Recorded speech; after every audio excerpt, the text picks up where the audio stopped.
On the morning of April 1st, 1942, 16 twin-engine aircraft are loaded onto aircraft carrier USS Hornet at Navy Air Station Alameda, located in the San Francisco Bay. The next morning, Hornet steams under the Golden Gate Bridge with her new complement of aircraft, 71 officers and 130 enlisted men of the Army Air Corps. Each aircraft carries 4 specially constructed 500-pound bombs, 3 consisting of high explosive munitions and 1 a bundle of incendiaries. 5 bombs include Japanese friendship medals awarded by the Japanese government to U.S. servicemen before the attack on Pearl Harbor wire to them. They are tasked with a top-secret mission to strike a blow to the Japanese mainland, led by Lieutenant Coronal James Doolittle.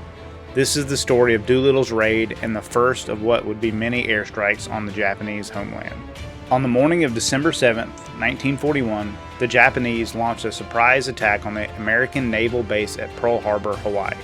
The Japanese raid landed a significant blow to American naval power, sinking 4 battleships: the USS Arizona, USS Oklahoma, USS California, and USS West Virginia. Another 15 ships would be damaged, along with some 350 aircraft.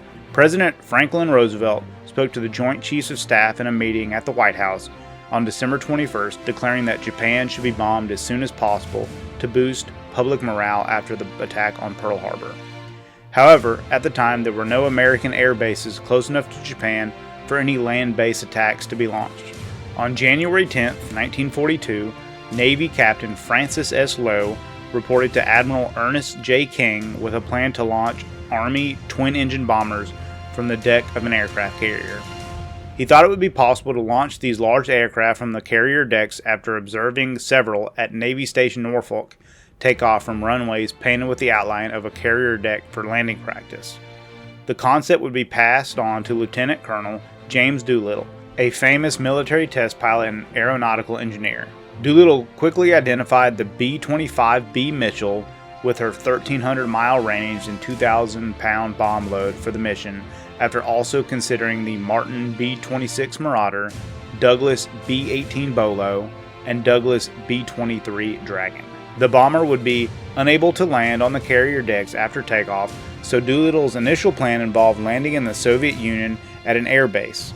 But due to the signing of a neutrality pact between the Soviet Union and Japan, the plan was refused by Soviet leadership. China's Chiang Kai-shek agreed to allow Chinese air bases, with 5 possible airfields selected for the operation. Once the B-25 Mitchell was finalized as an aircraft that would be used for the operation, 2 were loaded onto the aircraft carrier USS Hornet at Norfolk and were flown off the deck on February 3, 1942. Upon the raid's approval, the 17th Bombardment Group, the first bombardment group to receive the B-25s, was chosen to provide the pool of crews on a strictly volunteer basis. The 17th, then stationed in Pendleton, Oregon, flying anti-sub patrols, was moved cross-country to Columbia Army Air Base in South Carolina to begin training. 24 of the group's Mitchell bombers were simultaneously diverted to Mid-Continent Airlines Modification Center in Minneapolis, Minnesota for modification for the mission. These modifications included removal of the lower gun turret, installations of de-icers and anti-icers, installation of numerous auxiliary fuel tanks, increasing capacity from 646 to 1,141 gallons, and mock gun barrels to save weight, among others. Crews then picked up their modified bombers and flew to England Field, Florida for 3 weeks of concentrated training on carrier takeoffs, low-level and night flying, low-altitude bombing, and over-water navigation. On March 25th, the crews took off from McClellan Field, California. A total of 16 B-25s were then flown to Naval Air Station Alameda on March 31st. After being loaded on USS Hornet on April 1st, Task Force 18, now consisting of aircraft carrier USS Hornet, cruisers USS Vences and USS Nashville, destroyers USS Gwynne, Grayson, Meredith, and Monsoon, and oiler USS Cimarron, sailed under the Golden Gate Bridge and into open water at 8:48 a.m. on the morning of April 2nd. On April 8th, Task Force 16, consisting of aircraft carrier USS Enterprise, cruisers USS Salt Lake City and Northampton, destroyers USS Balch, Benham, Ellet, and Fanning, and oiler USS Sabine, departed Pearl Harbor to rendezvous and steam toward the Japanese homeland. The two task forces met on April 13th in the mid-Pacific before proceeding west in radio silence. On April 17th, the Oilers refueled the task force, then withdrew with the destroyers to the east, while the carriers and cruisers continued west towards their intended launch points. At 7:38 a.m. on the morning of April 18th, while still 650 nautical miles from Japan, the task force was sighted by a Japanese picket boat. The boat was sunk by fire from USS Nashville, but not before the ship was able to radio an attack warning to Japan.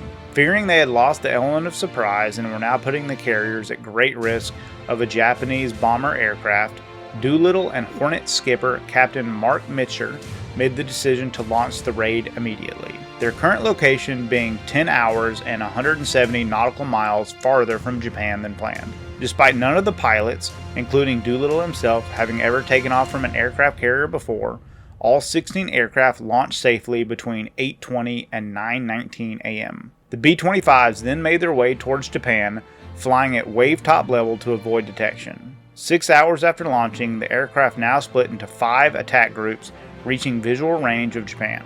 They climbed to 1,500 feet to begin their bombing runs, hitting 10 military and industrial targets in Tokyo, 2 in Yokohama, and 1 each in 4 other regions. Some planes encountered light anti-aircraft and a few enemy fighters during the runs, but no bombers were shot down during the raid. 15 of the 16 aircraft then proceeded southwest, heading across the East China Sea towards China.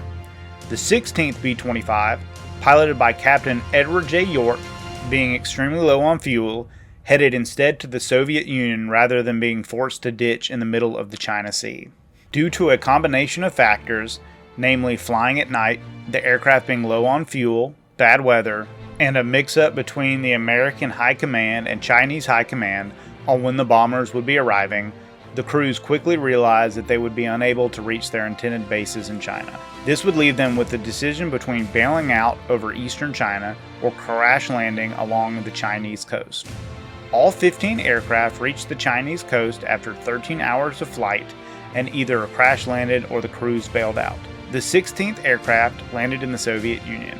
Due to the Soviet-Japanese neutrality pact and fear of military action in the east by the Japanese, the Soviet government took the crews into custody despite the fact that the United States and Soviet Union were allies in the European theater. In mid-1943, a cover story was made that York and his men bribed a smuggler to assist them in escaping Soviet custody, when in fact the smuggling was staged by the Soviet NKVD to return the American pilots home. The Americans presented themselves to the British consulate on May 11, 1943, after crossing into neighboring Iran.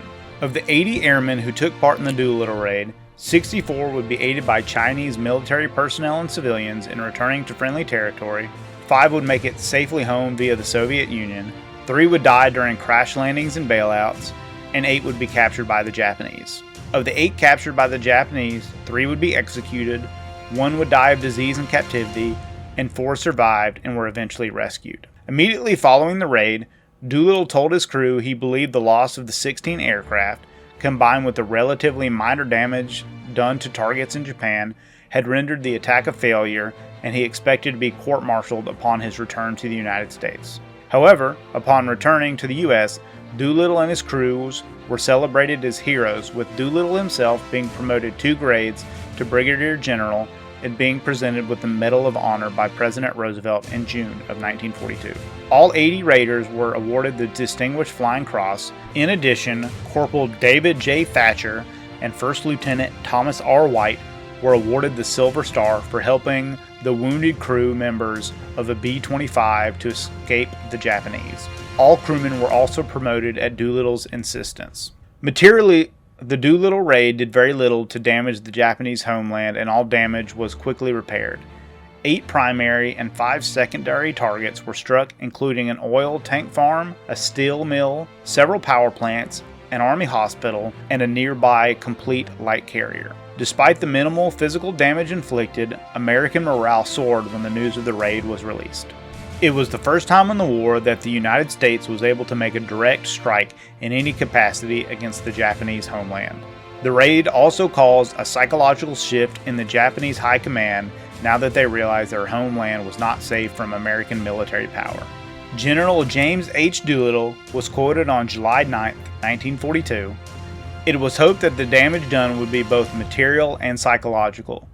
Material damage was to be the destruction of specific targets with the ensuing confusion and retardation of production. The psychological results, it was hoped, would be the recalling of combat equipment from other theaters for home defense, thus affecting relief in those theaters, the development of a fear complex in Japan, improved relationship with our allies, and a favorable reaction on the American people.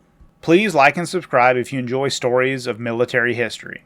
Also, please tell me in the comments what World War II story you would like to learn about next. Thanks for watching.